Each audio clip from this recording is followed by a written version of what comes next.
Bismillah walhamdulillah wassalatu wassalamu ala rasulillah wa ala alihi wa sahbihi wa mawala amma ba'd. Kita lanjutkan saja ke kajian yang kedua, membahas tentang Kitabut Tauhid. Tidak banyak yang disampaikan, mungkin akan nanti kalau bisa gitu ya, peserta itu interaktif, lebih banyak bertanya, lebih banyak dialog supaya karunya ya ustadzna teu ieu teuing teu capek teuing ya, tanpa berlama-lama lagi kita langsung saja masuk kepada kajian yang kedua. Mengasah waktu dan tempat dipersilakan.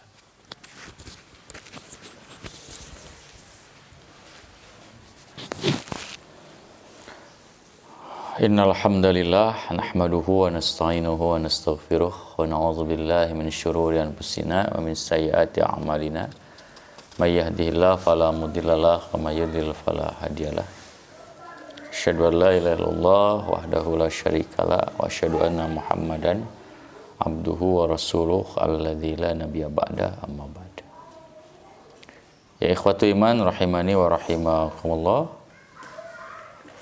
Pembahasan kita sekarang difokuskan pada babu fadli tauhid, ya, yaitu bab tentang keutamaan tauhid, wa ma yukaffiru minal dzunub, ya, dan yang bisa menghapus kepada dosa. Jadi salah satu keutamaan tauhid adalah bisa menghapuskan dosa, ya. Itu insyaallah yang kita bahas pada bab kedua ini, di mana pada bab sebelumnya menjelaskan tentang hakikat tauhid. Hakikat tauhid. Jadi hakikat tauhid itu adalah bagaimana kita mengesahkan, mentauhidkan Allah Subhanahu wa taala dalam hal ibadah, ya. Jadi tauhid uluhiyah. Ya. Bahkan itu menjadi sesuatu yang wajib dilakukan oleh kita sebagai kaum muslimin, ya.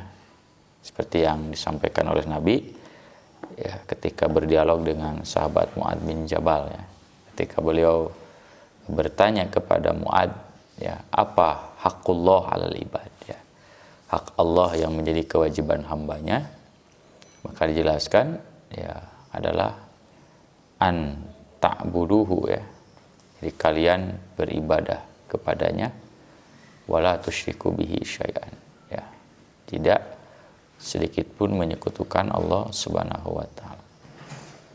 Nah, jadi itu adalah hakikat tauhid. Jadi hakikat tauhid adalah beribadah hanya kepada Allah dan tidak beribadah kepada selain Allah, ya.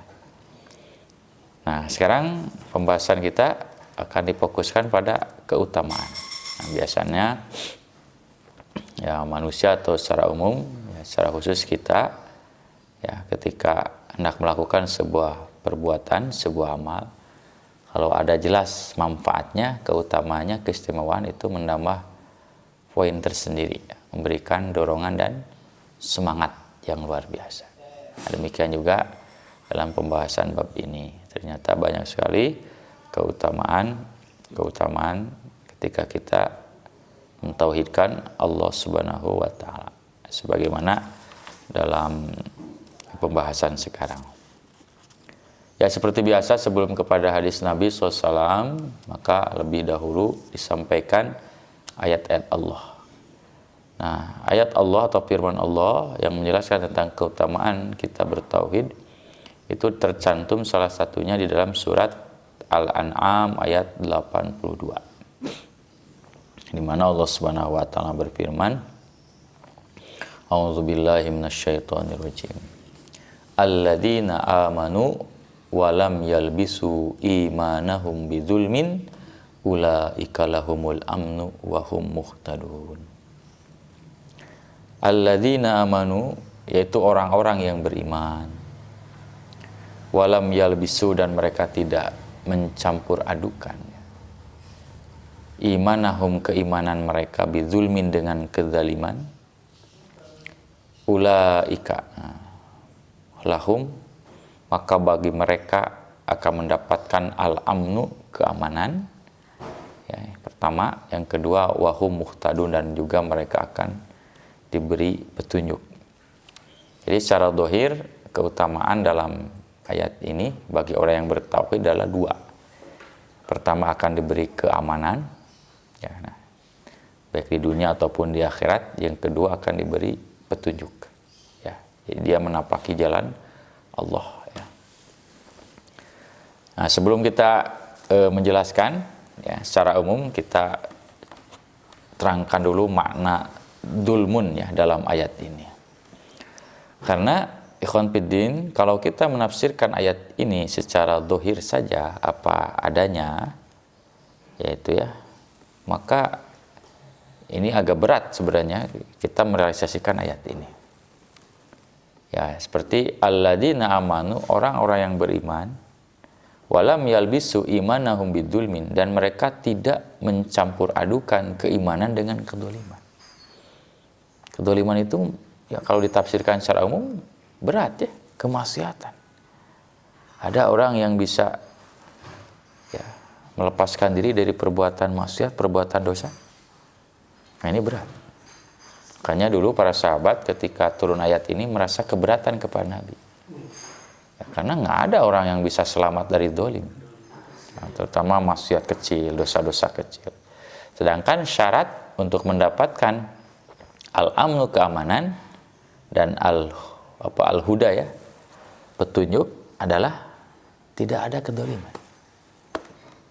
Ya, maka keresahan, kegalauan para sahabat ini langsung direspon oleh Nabi SAW, ya, nanti dalam sebuah hadisnya, ya, dalam sebuah hadisnya disampaikan bahwa yang dimaksud dalam ayat ini, yaitu maksudnya kedoliman, itu bukan dolim secara umum, ya. Bukan dolim secara umum itu kan misalnya mendolim diri sendiri kan bisa, ya. Ya, kita tidak atau maksudnya melakukan kemaksiatan baik yang berkaitan dengan diri sendiri atau yang berkaitan dengan orang lain. Itu sebenarnya nggak ada yang bisa terlepas.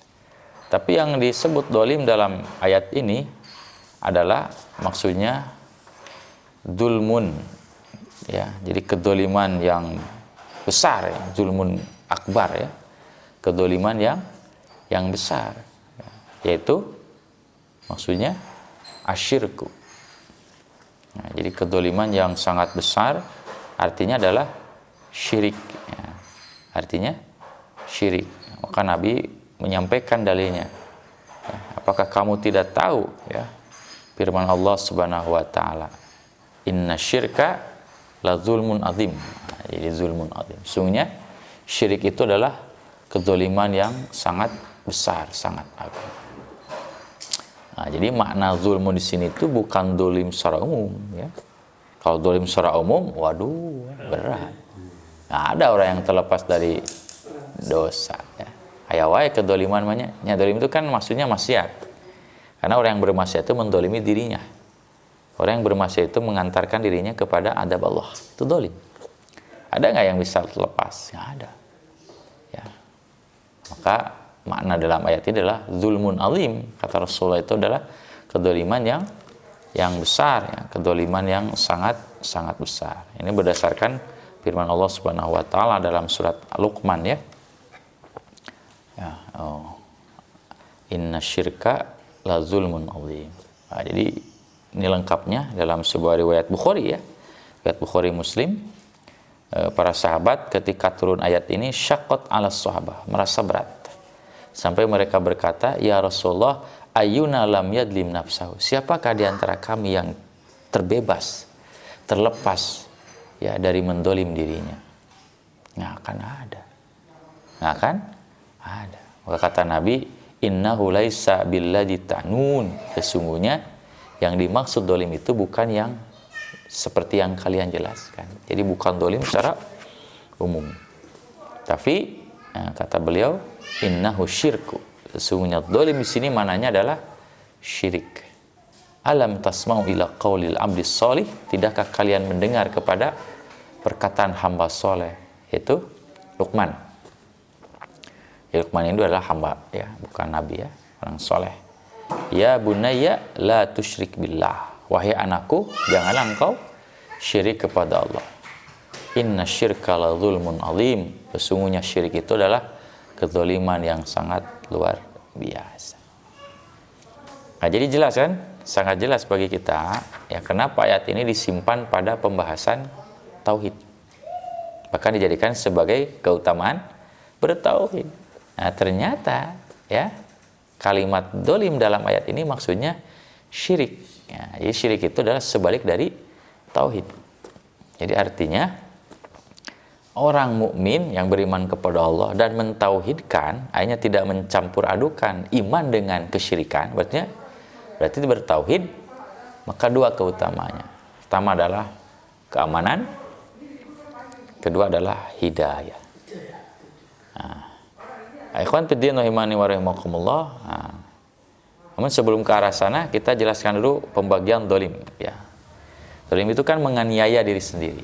Ya, secara umum dolim ini terbagi kepada tiga. Yang sudah masyhur lah. Ada zulmun Allah, ya, zalim kepada Allah, ya. Ada zalim kepada diri sendiri, ya, zulmun nafsi, ya. Nah, nanti ada zalim kepada manusia secara umum. Ya. Jadi pertama zalim kepada Allah tadi syirik. Nah, Allah, kenapa disebut syirik? Nah, karena itu hak Allah. Jadi kita menganiaya Allah itu ketika kita beribadah bukan kepada selain Allah.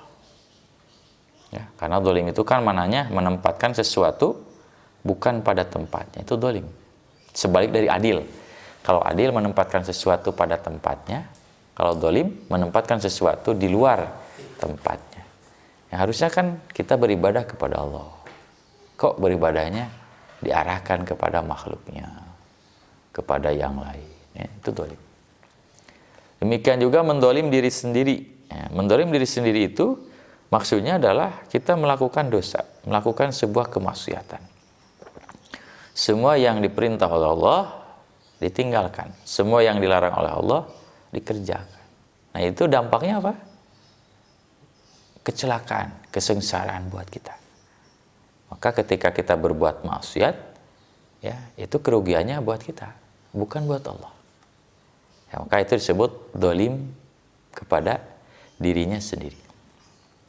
Makanya Nabi Adam alaihissalam, ya, ketika dia melakukan sebuah kesalahan, ya, yang dilarang oleh Allah, dia langgar, yaitu memakan buah yang dilarang oleh Allah, maka dia sebagai bentuk pertobatan kepada Allah yang langsung diajarkan oleh Allah sebuah doa yang beliau terus, ya, baca doa itu sebagai bentuk penyesalan adalah Rabbana dzalamna anfusana wa illam taghfir lana wa tarhamna lanakunanna minal Rabbana, ya Tuhan kami, dzalamna anfusana.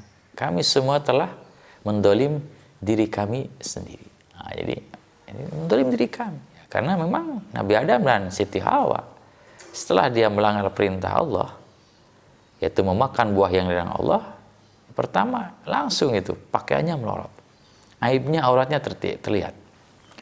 Kemudian dia langsung diusir, dia harus pindah dari surga yang penuh dengan kenikmatan, tidak ada kecemasan, kesedihan, kesusahan, yaitu ke dunia sekarang yang kita tempati dengan berbagai ujian, cobaan, ya, fitnah, kesusahan, kegalauan, kematian, gitu ya, penyakit. Ya. Padahal di surga dulu nggak ada. Ya, kalau makan tinggal amlah jaksu namanya, apapun mudah. Kalau sekarang harus ya cari sendiri, buat sendiri. Itu karena apa? Karena dia melakukan sebuah kesalahan, yaitu perintah Allah dilanggar, akhirnya dampaknya kembali kepada dirinya. Ketika seorang berbuat dosa, ya, dalam Islam itu hakikatnya telah menganiaya diri sendiri. Maka disinilah perlunya ada dakwah, ada amar ma'ruf nahi munkar. Kenapa? Sebagai rasa kasihan, ya, bukan ikut campur urusan orang. Ya, memang harus ikut campur kalau memang membuat orang itu celaka. Justru kasihan kita kepada mereka, ya, karena dampaknya kembali kepada mereka. Apalagi kalau ya kemaksiatannya dilakukan secara besar-besaran, terang-terangan, secara masif berjamaah. Jangankan di akhirat, nanti Allah akan mengirim azab, ya, bencana, siksa. Jadi semua bencana yang menimpa umat manusia, baik bencana alam atau dalam arti kerusakan moral, ketidakamanan, banyak pembunuhan, itu kan akibat karena ya larangan-larangan Allah yang dilanggar, perintah-perintah Allah yang tidak dilaksanakan. Itu zalim kepada diri sendiri. Nah, sekarang ayat yang ketiga adalah zulmun, ya, linnas, jadi mendolimi orang banyak. Nah, jadi dolim kepada sesama manusia. Nah, seperti apa? Ya banyak. Ya korupsi, ya, mencuri, gibah, itu kan, mengadu domba, namimah. Pokoknya hal itu yang membuat orang merasa terganggu, gitu kan. Dan ini dilarang oleh Allah Subhanahu wa Ta'ala. Dan ini banyak terjadi, ya. Untuk mendapatkan keinginan, cita-cita, kadang orang menghilangkan, ya, tidak peduli, ya, berbuat jahat, ya, berbuat zalim kepada orang banyak, ya. Inilah tiga. Jadi ada zalim kepada Allah, syirik, ada zalim kepada diri sendiri, dan zalim kepada manusia, ya, yang harus kita hindari, karena dampak buruknya akan kembali kepada dirinya. Tapi ketika kita zalimnya kepada Allah, yaitu melakukan kesyirikan, ini lebih berbahaya, lebih besar dosanya. Kalau zalim kepada diri sendiri, ya, zalim kepada orang lain, ya tidak seperti zalim kepada Allah Subhanahu wa Ta'ala. Maksudnya syirik, ya, karena dosa syirik tidak akan diampuni, ya. Meskipun zalim kepada orang lain terutama, itu pun nanti ada proses kisosnya, ada proses kisos. Maka nanti orang-orang yang belum menuntaskan kedolimannya, ya, itu akan dituntaskan di akhirat. Bahkan tidak hanya manusia, sampai binatang pun sama. Jadi sampai Nabi menyampaikan dalam sebuah riwayat Imam Muslim dari Abu Hurairah dan juga riwayat Imam Ahmad, itu ada nanti pada hari kiamat Allah akan membangkitkan binatang-binatang, ya. Dia akan membangkitkan binatang. Ini dalam surat At-Takwir kan sangat jelas, wa idzal wuhusyu husyirat, ketika binatang-binatang itu dibangkitkan. Nah, untuk apa Allah membangkitkan binatang-binatang? Nah, untuk mengkisos, ya, membuat keadilan, ya, karena tidak menutup kemungkinan di kelompok binatang itu ada yang terdolimi, ya. Kita kan tahu, ya, binatang itu kan sama lah nalurinya, ya, ingin menguasai, ingin menang, ya. Bisa saja ketika di dunia si binatang itu bertengkar dengan lawannya, kan, ada yang mati. Kalau domba mungkinnya, ya, tanduknya sampai potong, dianiaya oleh binatang lain. Maka akan dibangkitkan oleh Allah, ya. Sampai Rasul mengatakan, la tu'addunal huquqa ila ahliha yaumal qiyamah, ya, atau la tu'addunal huququ ila ahliha yaumal qiyamah. Nanti pada hari kiamat hak-hak itu akan diberikan kepada pemiliknya, ya. Jadi kalau di dunia haknya belum kita berikan, belum dapatkan, nanti di akhirat dituntaskannya, ya. Hatta yuqadu atau hatta yuqada lisyatil jalha'i minasyatil qarna, sampai akan diberikan haknya bagi kambing yang tanduknya potong, ya, karena dia diadunya, adu domba sampai yang satu potong, kan, itu dia tidak sempat bisa membalas, itu akan membalas kepada tanduk yang masih utuh. Nah, sudah dituntaskan, mereka dimatikan, kun turoban, jadi tanah. Udah mau ke surga ke neraka, mau ada bukan buat mereka ya, bukan buat binatang. Nah, tapi kalau manusia ketika sudah dituntaskan, nggak dimatikan jadi tanah, tapi ya, ke sana ada ke neraka, ada ke surga. Nah, jadi inilah ya, Islam itu sangat luar biasa ya. Jadi sebenarnya ajaran kita, ya, ajaran Islam ini ajaran yang membawa kepada keamanan, kenyamanan. Ya, pemeluknya dididik untuk tidak mendolimi orang lain. Ya. Nah, itulah ikhwan fiddin rahimani wa rahimakumullah ya, terkait dengan al-zalim. Nah, jadi ayat ini sangat jelas. Ya, jadi yang disebut zalim dalam ayat ini adalah dzulmun azim, kedzaliman yang besar ya. Yaitu asyirku. Nah, sekarang keutamanya, fadilahnya dua kan. Yang pertama, al-amnu, akan diberi keamanan. Ini sama seperti hadis sebelumnya. Jadi orang yang bertauhid itu ya secara asal ya, kalau kemarin akan masuk surga. Ya, pasti masuk surga itu, pasti. Nah, kalau di sini orang yang bertauhid itu pasti aman. Aman dari apa? Aman dari adab Allah. Aman dari hukuman Allah. Pasti aman. Cuma nanti yang mendapat keamanan itu ada aman yang utuh mutlak, amanatnya sempurna, kalau memang mentauhidkannya sempurna. Tapi kalau tauhidnya masih ada dolim-dolim tadi ya, mendolim diri, mendolim orang lain, tapi dia tidak syirik sih ya, tapi ada kedoliman-kedoliman, nah ini amannya, nah ini tidak mutlak, jadi amannya tidak sempurna. Bisa saja dia dicepret lah ya oleh Allah Subhanahu wa taala, tapi aman sih. Ya, dia diadabnya tidak selamanya, tapi ujung-ujungnya dia ke surga. Jadi orang yang mentauhidkan secara sempurna dia akan aman. Aman nanti kelak di akhirat atau aman di dunia. Kita bisa buktikan ya. Jadi salah satu adab Allah ya di dunia itu karena orang yang berbuat syirik. Sok lihat daerah-daerah, negara-negara yang banyak musibah, yang banyak siksaan itu karena di sana ada pelaku. Kita buktikan fakta ya, fakta-fakta di negeri kita lah, itu bukan rahasia umum ya. Pasti ketika gunung meletus, tsunami, longsor, itu pasti di sana ada penyimpangan, apalagi penyimpangan dalam sisi akidah. Nah, berarti sebaliknya, kalau di negeri itu tidak ada kesyirikan, tidak ada kemaksiatan, itu akan aman, akan makmur ya. Negeri-negeri Timur Tengah lah ya yang menerapkan tauhid. Disampaikan di Timur Tengah itu nggak ada istilah dukun. Jadi kalau ada orang dukun, paranormal itu langsung ditangkap, di penjara itu.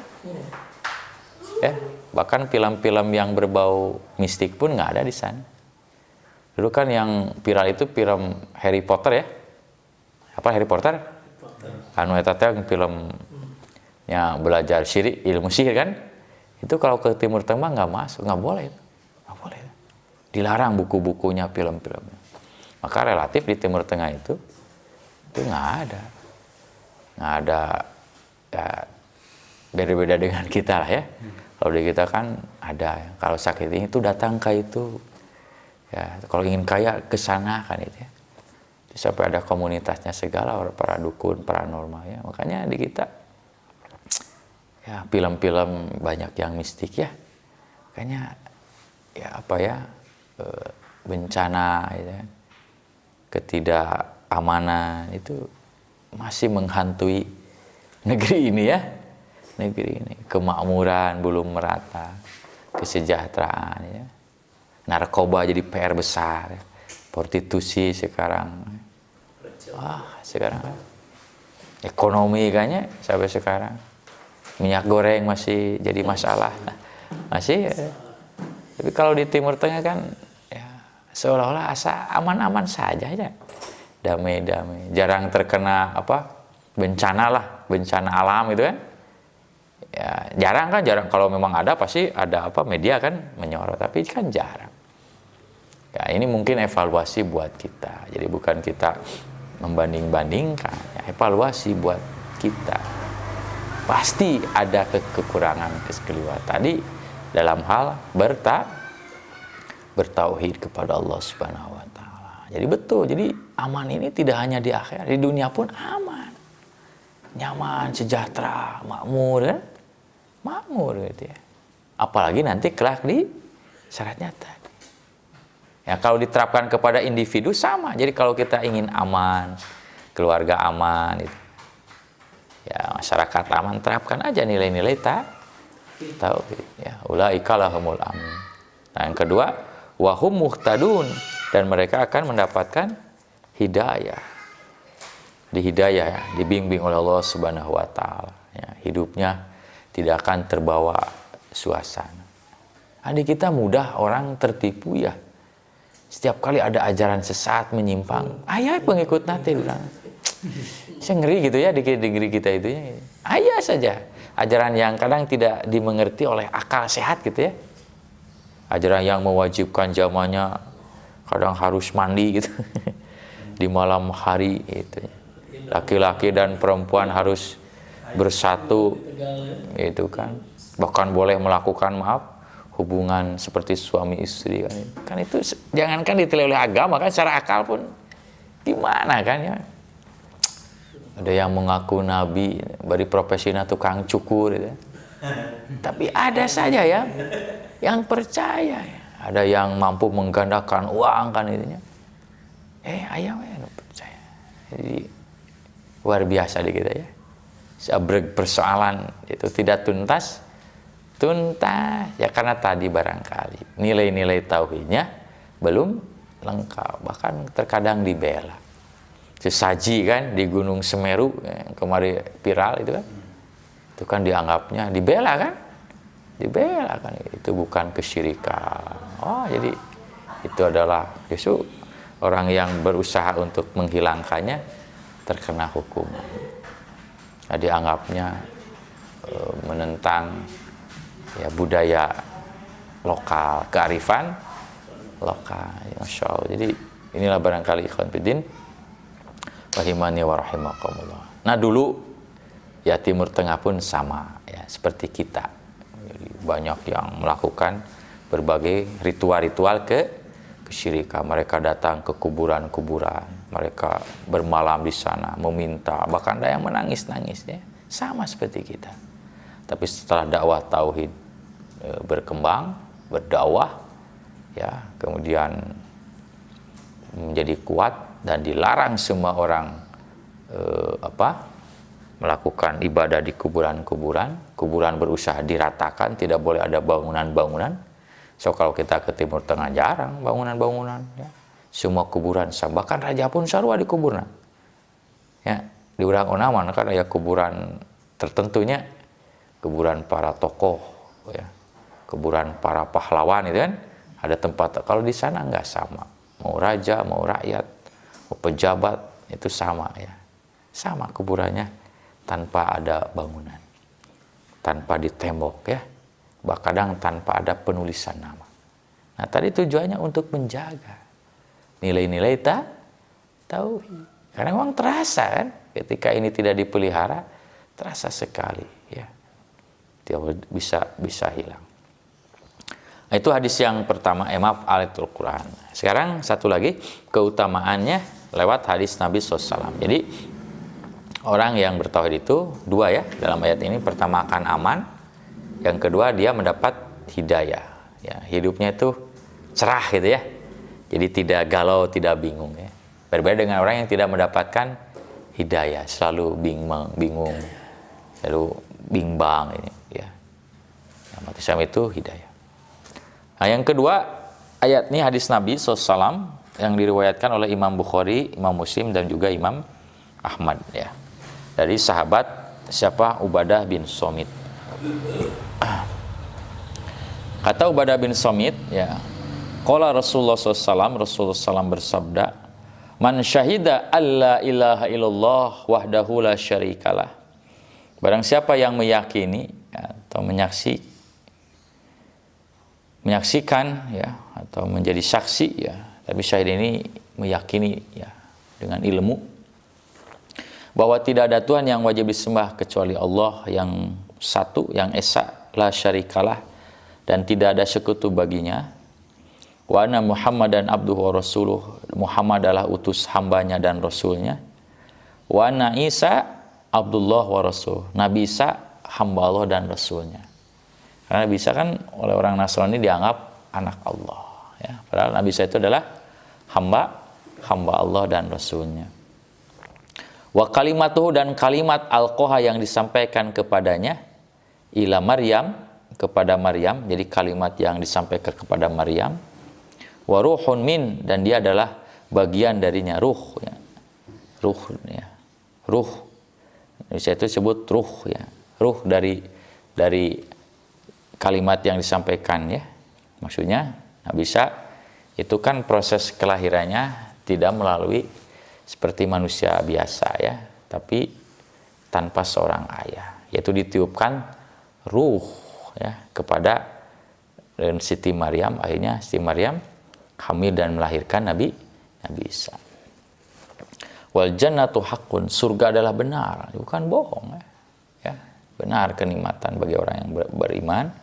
Wan naru haqqun, neraka juga adalah benar. Nah, ini apa keutamanya? Ada khalaqullah, maka Allah akan memasukkan dia al jannata, ke surga. Ala ma kana minal amali, sesuai dengan apa? Sesuai dengan amal yang dia lakukan.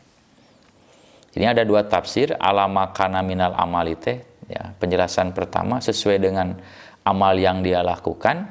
Jadi nanti tergantung amalnya. Ya, kalau amalnya hebat, besar, maka dia surganya tinggi. Kalau amalnya biasa, ya surganya maksudnya di tengah. Jadi yang intinya masuk surga. Cuma nanti surganya disesuaikan dengan amal solehnya. Atau dia pun mengatakan, ya, alama karena amal itu, amal apapun yang dia kerjakan, ya. Jadi meskipun dia maksudnya punya keburukan, punya dosa, asal dia bertauhid, dia pasti masuk. Nah, gitu. Jadi intinya, esensinya, orang yang mentauhidkan Allah itu pasti masuk surga. Samakan dengan yang tadi atau dengan ayat sebelumnya. Tadi syaratnya satu, ya, meyakini Allah itu satu-satunya Tuhan. Ya, tidak boleh kita menyembah kepada selain Allah. Kedua, Muhammad adalah utusan Allah. Berarti kalau dua ini tidak diyakini, kufur semua. Orang Yahudi, orang Nasrani, semua agama selain Islam kan tidak meyakini Rasulullah sebagai utusan Allah. Yang berikutnya, meyakini Isa sebagai hamba Allah dan Rasulnya. Jadi kalau ada Nasrani meyakini Isa bukan hamba Allah tapi anak Allah, dia kufur. Demikian juga Yahudi. Ya. Kemudian yang ketiga, meyakini surga benar, neraka benar. Ya. Nah, itu. Jadi kalau salah satu perkara yang tidak diyakini, berarti tidak ada yang meyakini hal ini kecuali umat Islam, agama Islam. Hindu, Buddha, Konghucu meyakini nggak? Yahudi, Nasrani enggak. Maka mereka tidak akan mendapatkan surga. Ya, ini bukan kata saya, tapi Allah, Rasulullah yang berbicara. Nah, ikhwan fillah rahimakumullah, tentu keutamaan ini kita dapatkan tidak hanya mengucapkan, dua kalimat syahadat, atau mengucapkan dan meyakini, ya, Isa adalah hamba Allah dan seterusnya. Ya, makanya para ulama memberikan kaidah. Jadi keutamaan ini akan dimiliki atau diraih itu dengan tiga syarat. Pertama, mengucapkannya kalau dua kalimat syahadat. Kedua, kita mengerti kepada maknanya. Nah, kan banyak orang yang mengucapkan dua kalimat syahadat, kadang la ilaha illallah, tapi dia tidak paham konsekuensi dari la ilaha illallah. Ya, orang menyembelih misalnya kerbau, ya, kadang membaca bismillah, kadang ada zikirnya, di sana disebut la ilaha illallah. Setelah itu kepalanya disimpan, dikubur di sebuah tanah atau dipalidkeun non? Ya, dilempar ke laut. Padahal dia mengucapkan la ilaha illallah. sampai membaca Al-Fatihah segala. Iya karena berdua, iya karena. Nah ini pun tidak, berarti dia tidak paham. Nah, apakah kalimat orang seperti ini akan mendapatkan keutamaan ini? Jadi mengucapkan, tapi secara perbuatan tidak sesuai. Bahkan secara esensi pun tidak sesuai. Tentu tidak akan. Maka selain kita mengucapkan, ya harus dibarengi dengan mengetahui, memahami. Ya. Karena memahami tidak mengucapkan 2 kalimat syahadat, ya cilaka oke. Kan orang musyrik itu di zaman Nabi memahami la ilaha illallah. Ya, paham itu teh. Makanya saking kupahamnya mereka nggak mau mengucapkan itu. Tapi dia tidak mengucapkan, tetapi statusnya kafir. Nah, ya.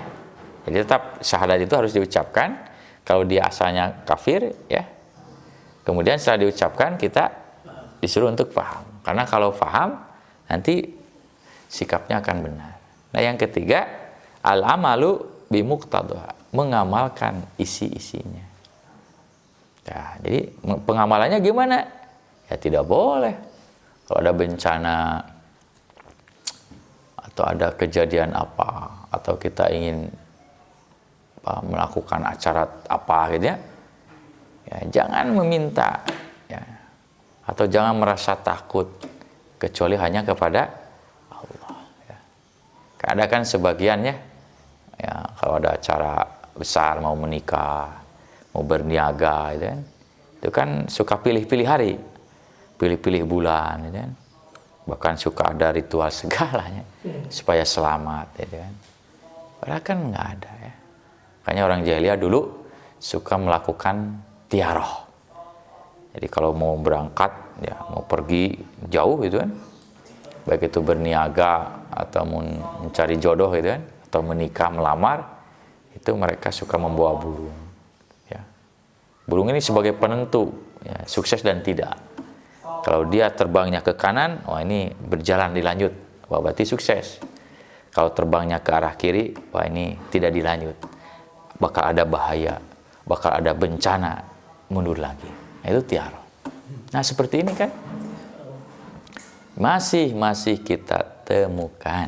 Ada orang ningali ayam manuk cungcuing, takut, harus di sana, bawa kalian. Ayah kupu-kupu ka imah, aduh cenah euy, bakal ayah tamu datang, bawa cenah, nu nagih ka imah. Gitu. Akhirnya dia pergi, kuncian di mana. Nah, jadi sikap bisa berubah karena ada peristiwa itu kan, ada sesuatu, ada makhluk gitu. Itu nggak boleh. Nah itu ya, jadi 3, jadi syarat 2 kalimat syahadat itu atau tauhid ya bisa memberikan faidah buat kita. Allah akan masukkan kepadanya surga. Ya, itu syaratnya. Ya tadi tidak hanya harus mengucapkan, ya. Kemudian mengucapkannya dibarengi dengan ilmu memahami isinya.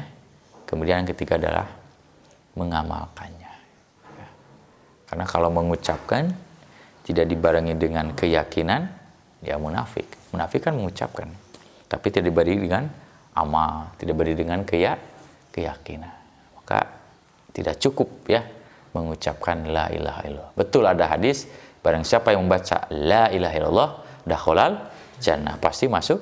Apakah cukup mengucapkan? Enggak. Harus diamalkan.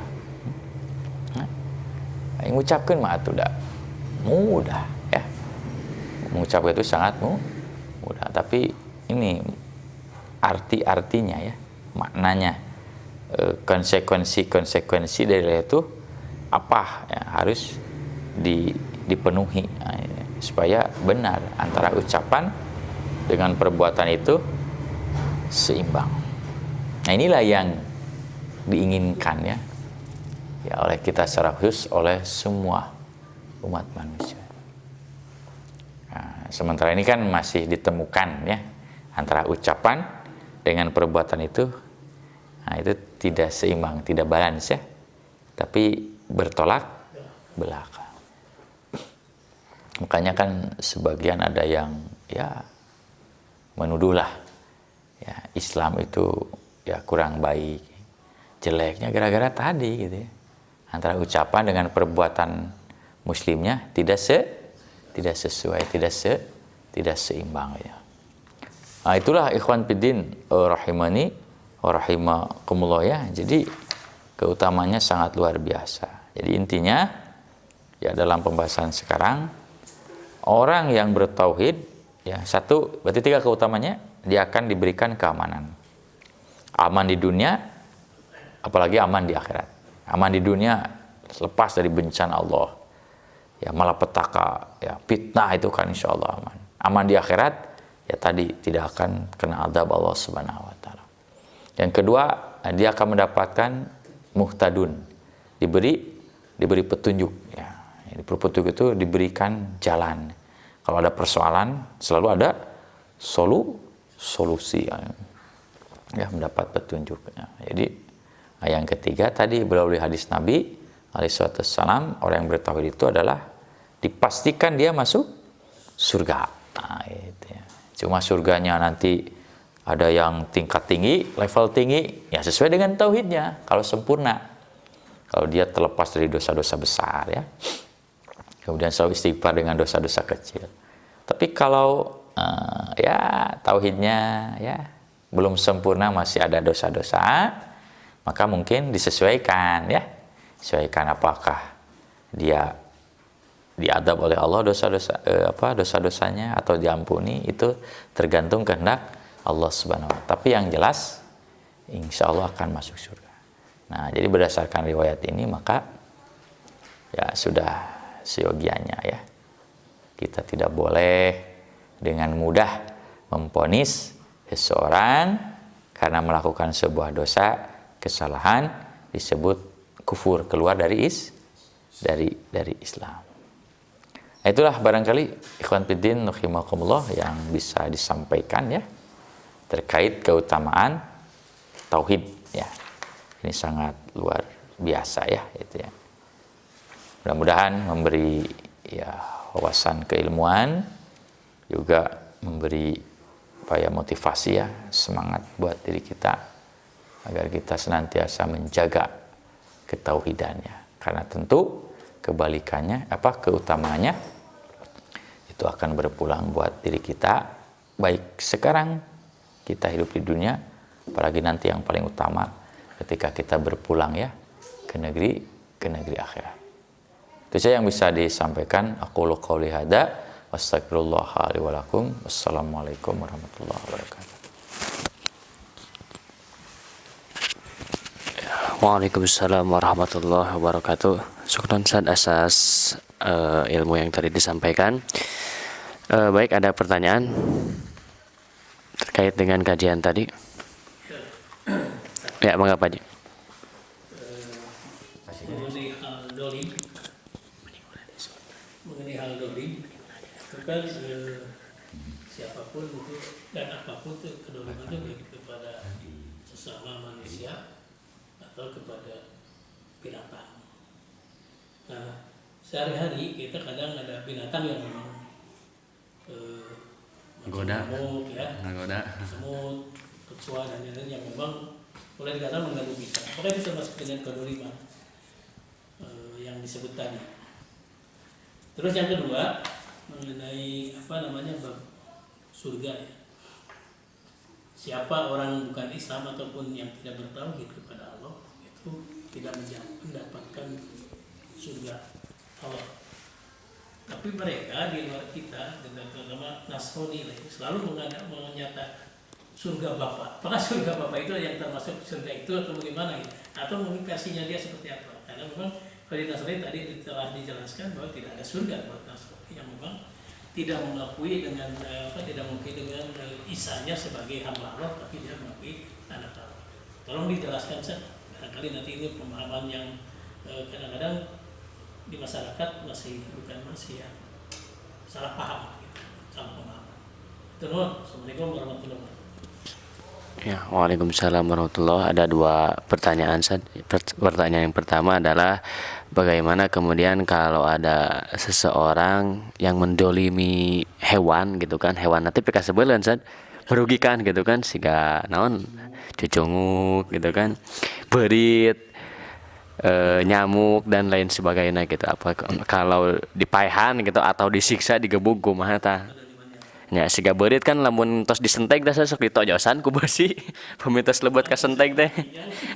Biasana gitu kan, atau misalnya dianclumkeun kanu cai dibeuleum dan lain sebagainya tah eta kumaha anu kayak dia eta. Kemudian yang kedua, dengan memang anggapan-anggapan sekarang dengan banyaknya pemikiran liberal gitu kan, plural, bahwa muncullah statement surga itu bukan milik orang Islam gitu kan. Nah tadi ada pertanyaan menarik, bagaimana gitu kan dengan para orang-orang kafir gitu kan, ada di luar Islam, tempatnya di mana gitu kan dengan statement tadi. Ya surga teh surga nu mana gitu, apakah ada surga versi mereka ataukah memang surga itu diciptakan Allah, memang ada dua gitu kan, surga jeung neraka, dan itu hanya untuk orang-orang yang mentauhidkan Allah. Di luar itu apakah ada surga lain gitu kan untuk mereka? Nah itu mohon dijawab Ustaz. Mangga Ustaz. Ya, terima kasih. Yang pertama adalah terkait dengan kedoliman ya. Jadi dolim, apakah termasuk kepada dolim binatang? Ya termasuk ya, insya Allah. Makanya karena kita hidup memang tidak boleh menganiaya menganiaya binatang ya. Tapi tentu dengan maksud menganiaya ya. Ya seperti ya tadilah ya, seperti ya. Sampai kan ada seorang perempuan di zaman Bani Israil dulu masuk neraka gara-gara dia mengurung seekor kucing ya. Ya itu sampai masuk neraka. Ini membuktikan tidak boleh ya. Tapi kalau kita membunuh atau ya melenyapkanlah binatang karena memang dia mengganggu kepada kita, kenyamanan kita, memang ini ada rukhsah ya, atau membahayakan, itu ada rukhsah. Maka Nabi boleh membunuh binatang-binatang yang mengganggu ya. Termasuk tikus kan ya, itu kan mengganggu ya. Kalau memang sekiranya mengganggu, hanya kalau tidak mengganggu ya gak usah lah gitu ya. Atau nyamuk kan, nyamuk mengganggu ya mengganggu kan. Itu kan ada nyamuk bahaya, itu nyamuk malaria. Ganggu pikageuleuhan mah cucunguk Ustaz. Teu membahayakan gitu. Ya, tapi kan tetap tidak memberikan kenyamanan. Jadi selama bisa diusir lah ya, itu lebih utama ya. Tapi kalau memang sulit, yaitu kita boleh untuk melenyapkan ini. Nah, jadi itu boleh ya, ada rukhsah dari Allah Subhanahu wa Ta'ala. Kenapa? Karena memang ya dunia ini sebenarnya milik manusia ya. Esensi utama Allah menciptakan dunia adalah untuk manusia agar dia nyaman dalam beribadah, termasuk bertauhid. Itu dibolehkan ya. Tapi ulah duit kaki ya orang dicocok atau digigit oleh seekor semut kan gitu, orang dendam gitunya, pokoknya setiap manggihan semut kita bunuh, kita bakar, itu nggak boleh ya sesuai dengan kadar yang kita terima lah kan. Orang didolim kan boleh membalas kedoliman kan, nggak apa-apa, kisos itulah gitu ya. Tapi lah orang dicocok kurangit kumaha cocok deh reungitna kurang hese nya itu nggak apa ya nggak apa-apa. Jadi kalau kita memang merasa terancam itu boleh ya, tapi jangan lebihan sampai semua kita binasa kayak itu, lenyapan nggak boleh ya. Mereka juga makhluk Allah ya, mungkin satu waktu ada manfaat. Jadi sewajarnya lah ya, sewajarnya. Yang kedua adalah terkait surga ya. Surga itu ya milik Allah ya. Yang nggak ada yang punya surga kecuali Allah Subhanahu wa Ta'ala. Ya kalau orang Nasrani mengatakan surga Bapa, itu maksudnya Allah ya, Allah Subhanahu wa Ta'ala, itu maksudnya Allah Subhanahu wa Ta'ala ya. Ya cuma tetap ya pernyataan-pernyataan mereka atau siapapun ya bahwasanya surga itu tidak hanya milik umat Islam, mereka berhak masuk surga, ya silakanlah. Pernyataan mah boleh ya, pendapat mah sah-sah saja ya. Ya, tapi kan surga itu usaha ya nu Allah. Nah, Allah yang memberikan aturan. Aturannya apa? Tidak bisa seorang masuk surga yang tidak mentauhidkan Allah. Jadi sangat jelas ya. Yang masuk surga itu hanya umat Islam. Selain umat Islam tidak akan masuk surga. Kahayang masih silahkan. Ada orang Yahudi oge sarua baheula berangan-angan. Mereka punya keinginan ya. Sampai mereka mengatakan yang akan masuk surga itu kami. Aranjeun Muhammad jeung pengikut moal ka surga. Jadi kata mereka surga itu milik mereka. Cek orang Nasrani sarua la yadkhulul jannah yang tidak akan masuk surga kecuali kami tuh. Pengakuan mah silakannya gitu kan. Silakannya. Tapi bebas silakan pendapat banyak. Tapi ya, sok we. Tapi enggak dinu kenyataan nama ya hanya sebatas angan-angan ya.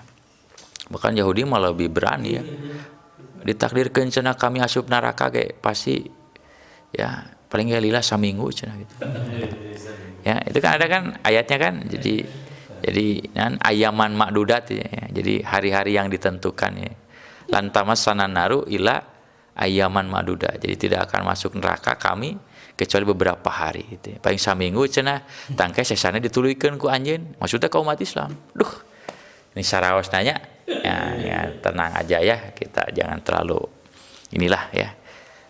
Emosi ya gitu ya gitu. Karena nanti yang menentukan adalah Allah Subhanahu wa taala. Nah, tadi sudah dijelaskan bahwasanya hanya orang yang bertauhidlah yang bisa mendapatkan surga Allah Subhanahu wa taala. Mudah-mudahan kita bagian darinya. Itu saja barangkali yang bisa disampaikan.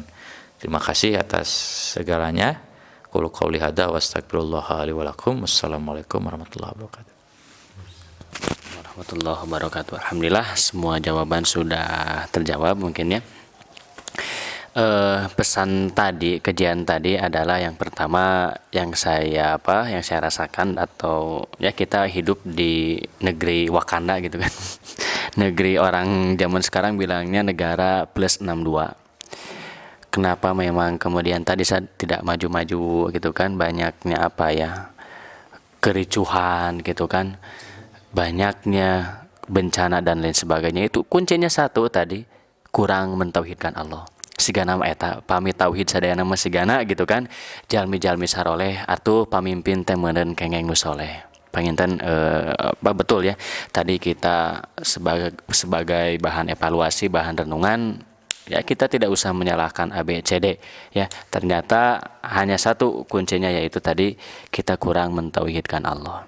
Barangkali itu saja yang dapat disampaikan pada kesempatan siang menjelang sore hari ini. Mudah-mudahan ada guna dan manfaat, terkhusus untuk yang hadir pada kesempatan hari ini dan umumnya mungkin untuk jamaah yang nonton di channel ini gitu ya. Aku qouli hadza, astagfirullahaladzim. Assalamualaikum warahmatullahi wabarakatuh.